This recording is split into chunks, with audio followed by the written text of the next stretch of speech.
Newsroom. All right, coming up, Treasury Secretary Tim Geithner in the hot seat at next Wednesday's hearing on AIG.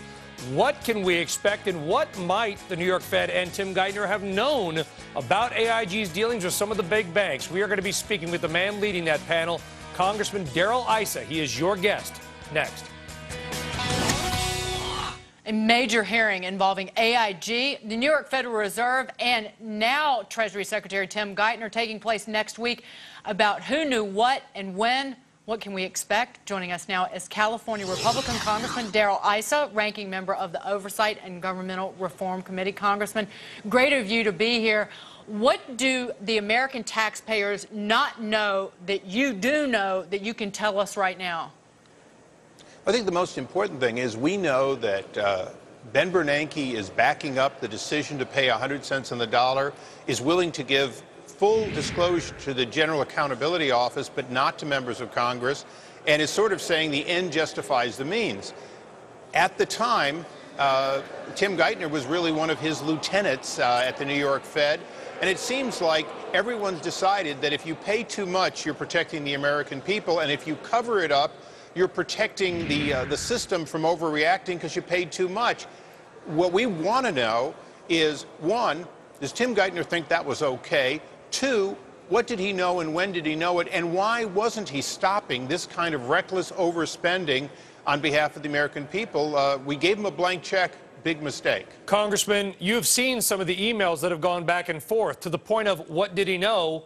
What do you think he knew? Oh, look, I think that Tim Geithner knew. I think that he knew they were going to pay 100 cents on the dollar. He knew it was wrong, and he knew they were covering it up. But more importantly, what does he think about the fact that if he didn't know, should he have known, and would he have allowed us to pay 100 cents on the dollar? It seems pretty clear that Ben Bernanke thought it was just fine to pay $62 billion when about $15 billion would have bought that paper on the street. And, of course, as we look at other transactions, more and more we're finding that when it came to AIG, it was one way out the door and then into Goldman Sachs and other banks to the detriment of the American people. This wasn't loaned money. This effectively was given away taxpayer money.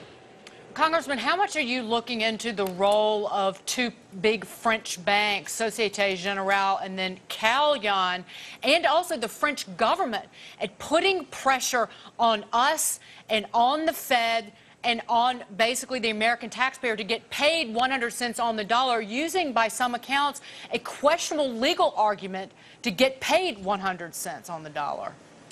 Well, I think that it rises even beyond Tim Geithner. I think that there are people in the last administration, including Secretary Paulson, that have to answer how much of this was about public confidence versus kind of this loosey-goosey good feeling by the global community because we wrote checks that we didn't have to write. Remember, the FP division of AIG was a British company, and not much has been said about the fact that, you know, we bailed out those claims, not the British. Do you think Tim Geithner should step down? I think Tim Geithner he needs to answer a lot of questions. You know, Hank Paulson has already stepped down and gone into private life. He's coming to answer questions. I hope that Tim Geithner will answer fully and completely. And quite frankly, I hope that Ben Bernanke will think better of telling the GAO to look at the paper rather than simply turning over what our committee on a bipartisan basis has requested so that we can have a better understanding of how the Fed looks at your money. So is Hank Paulson, Congressman, will Hank Paulson definitely be there next week to testify along with Stephen Friedman, who oversaw the New York Fed? I believe he will. And, you know, one thing about Secretary Paulson, I disagreed with the bailout, and I told him that at the time, but he has been straightforward and honest in answering our questions. He may have been wrong in how he allocated the American taxpayer dollars, but he's not hiding behind any protection. He's never refused. He's never said he had to be subpoenaed. So my expectation is he will be there and he will answer questions, and I commend him on that. You know, a lot of what happens in Washington is about the cover-up. In this case, who told AIG not to do a full disclosure? That's what we're really looking into. The underlying question of whether or not they paid too much, quite frankly, it's over and done with, and I believe they did pay too much. But I'm more concerned about the idea that they wouldn't let us see it because somehow they thought if we saw it, we could stop them. That's my guess, and that's what I'll be looking into. If Secretary Geithner doesn't answer the questions to your liking, then will you call for him to step down, Congressman?